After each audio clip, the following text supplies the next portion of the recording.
সুপ্রভাত, নজরে বাংলা নিয়ে সঙ্গে রয়েছি আমি অমৃতা। সকাল থেকে ফের ইডির হানা, কলকাতার একাধিক জায়গায় ইডির অভিযান। শিক্ষক নিয়োগ দুর্নীতি তদন্তে ইডির হানা। নিউ টাউনে প্রসন্ন রায়ের 3টি ফ্ল্যাটে ইডির হানা। দেখুন 3টি ফ্ল্যাট, সেখানে ইডির হানা। এবং ব্যবসায়ী রোহিত ঝার ফ্ল্যাটেও ইডি হানা। তিনিও প্রসন্ন রায় ঘনিষ্ঠ মুকুন্দপুর, সেখানেও ইডির হানা। সেই ছবি আপনাদের দেখাচ্ছি। সকাল থেকেই তেরে ফুরে ময়দানে ইডি।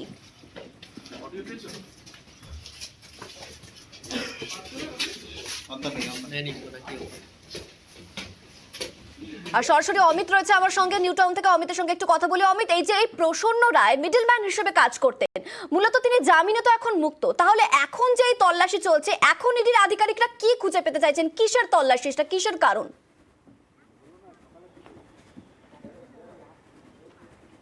দেখো, এসএসসি নিয়োগ দুর্নীতি মামলাতে 2022 সালের অগস্ট মাসে প্রসন্ন রায়কে গ্রেপ্তার করা হয়েছিল সিবিআই তরফে, এবং ইতিমধ্যে সিবিআই তরফে তার বিরুদ্ধে চার্জশিটও দেওয়া হয় এবং তিনি সিবিআইয়ের যে মামলা, সে সকল মামলা কিন্তু ইতিমধ্যে তিনি জামিন পেয়েছেন। কিন্তু হঠাৎ করে কেন ইডির তরফে আজকের এই তল্লাশি অভিযান?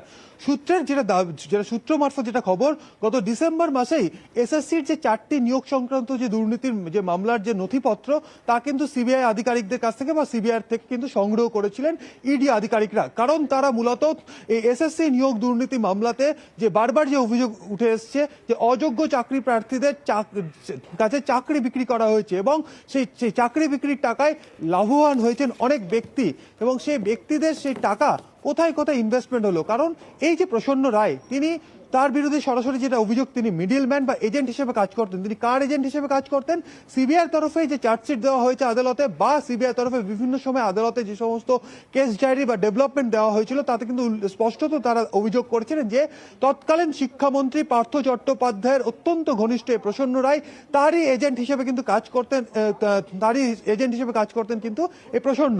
সেক্ষেত্রে প্রসন্ন তার এই চক্র চালিয়ে যাওয়ার ক্ষেত্রে তিনি ব্যবহার করেছিলেন তারই সংস্থায়, তার যে ট্রাভেল এজেন্সি ছিল তারই সংস্থারই কর্মী প্রদীপ সিংকে, এবং প্রদীপের মারফত বিভিন্ন অযোগ্য চাকরি প্রার্থীদের সঙ্গে যোগাযোগ রাখা, তাদের নামের তালিকা তৈরি করা, এবং সেই নামের তালিকা তিনি পাঠিয়ে দিতেন মেল করে বা হোয়াটসঅ্যাপের মাধ্যমে এসএসসির উপদেষ্টা কমিটি যিনি চেয়ারম্যান ছিলেন এসপি সিনহার কাছে। কারণ এসপি সিনহাকে গ্রেপ্তার করা হয় এবং এসপি সিনহার মোবাইল ফোনের হোয়াটসঅ্যাপ কল এবং হোয়াটসঅ্যাপ মেসেজের সূত্র ধরেই ছোটু বলে একটি নাম কিন্তু পান তদন্তকারী আধিকারিকরা, অর্থাৎ সিবিআই কিন্তু ছোটু নামে একজনের কিন্তু নম্বর তারা পেয়েছিলেন এসপি সিনহার মোবাইলে, এবং কে ছোটু তারই সন্ধান চালাতে গিয়ে উঠে এসেছিল প্রদীপ সিং এর তথ্য।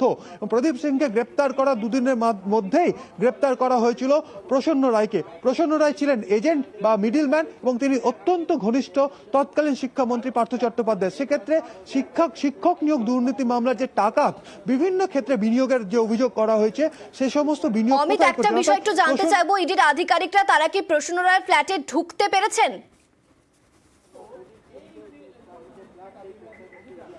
দেখো, আমি যেখানে রয়েছি অর্থাৎ নিউ টাউনে যে বলাকা আবাসন, সেই বলাকা আবাসনের B6 এই অ্যাপার্টমেন্টের ঠিক 3 তলায় প্রসন্ন রায়ের ফ্ল্যাট। সেই ফ্ল্যাটের সামনে কিন্তু এখনো পর্যন্ত কিন্তু ইডি আধিকারিকরা অপেক্ষা করছেন। তারা কিন্তু এই ফ্ল্যাটে ঢুকতে পারেননি, কারণ এই ফ্ল্যাটটি তালাবন্ধ অবস্থায় রয়েছে।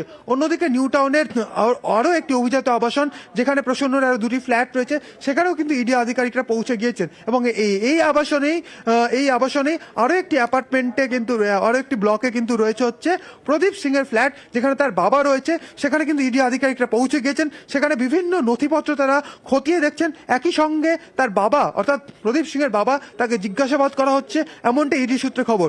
কারণ সিবিআই গ্রেপ্তার করার পরেই এই প্রসন্ন রায়ের একাধিক সম্পত্তি, বাগান বাড়ি, কোম্পানির তথ্য কিন্তু হাতে এসেছিল সিবিআই আধিকারিকদের, এবং সে সমস্ত তথ্য কিন্তু কেস ডায়েরিতে দেখানো হয়েছিল সিবিআই তরফে। এবং গত ডিসেম্বর মাসেই সিবিআইয়ের কাছে থেকে এসএসসি নিয়োগ দুর্নীতি সংক্রান্ত সমস্ত নথিপত্র কিন্তু ইডি আধিকারিকরা নিয়েছেন। মূলত তারা খতিয়ে দেখতে চাইছেন এসএসসি নিয়োগ দুর্নীতির ক্ষেত্রে যে সমস্ত টাকার লেনদেন হয়েছে, অর্থাৎ যে সমস্ত আর্থিক লেনদেন হয়েছে, সেই সমস্ত অর্থ কোথায় কোথায় ইনভেস্ট হলো, অর্থাৎ প্রসন্নর যে সমস্ত সম্পত্তির তথ্য উঠে আসছে, সেই সমস্ত সম্পত্তির কেনার ক্ষেত্রে সেখানে এই নিয়োগ দুর্নীতির টাকা লগ্নি হয়েছে বলে প্রাথমিকভাবে কিন্তু অনুমান। টাকা কোথায় কোথায় খাটানো হয়েছে, ব্যবসার ফলে কি কোথায় কোথায় গেছে সেই নিয়োগ দুর্নীতির টাকা, সেটাই কিন্তু তদন্ত সাপেক্ষ, তাই ইডি আধিকারিকরা খোঁজার চেষ্টা করছেন। কিন্তু এই মুহূর্তে প্রসন্ন রায়ের ফ্ল্যাটের যিনি সেক্রেটারি, তার কি বক্তব্য একটু আপনাদের দেখাবো।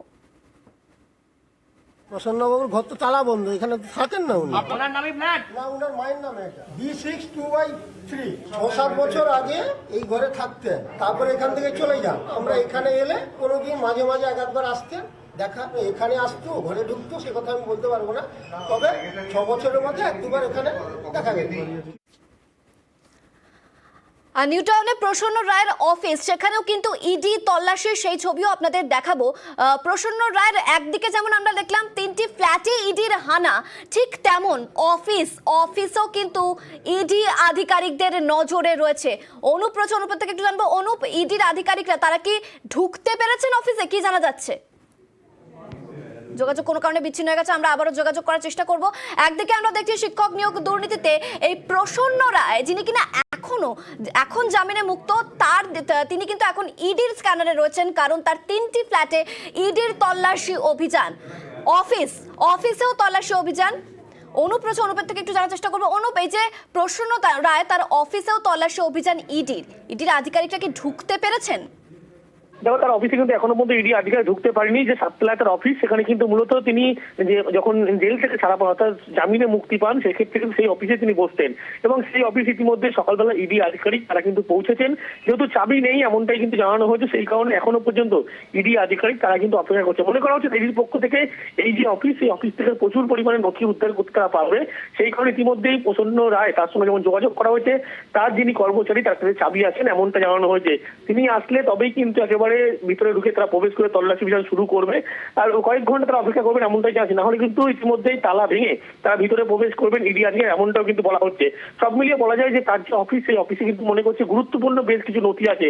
সকালবেলা ঠিক 6টার সময় তারা পৌঁছেছে, কিন্তু এখনো পর্যন্ত চাবি না থাকার কারণে প্রসন্ন রায়ের যে অফিস, সেই অফিসের বাইরেই অপেক্ষা করছে, এবং সেখানে কিছুক্ষণের মধ্যে তল্লাশি অভিযান শুরু করবে এমনটাই ইডি সূত্রে খবর। শোনো, পরবর্তীকালে তোমার কাছে আপডেট নেব। এই যে অফিসের কথা উঠলো, এই অফিসে মানে প্রসন্ন রায়ের অফিসে কিন্তু রোহিত নামে এক ব্যবসায়ী কিন্তু কাজ করতেন, তার বাড়িতেও কিন্তু ইডি তল্লাশি। তবে সেই খবরের দিকে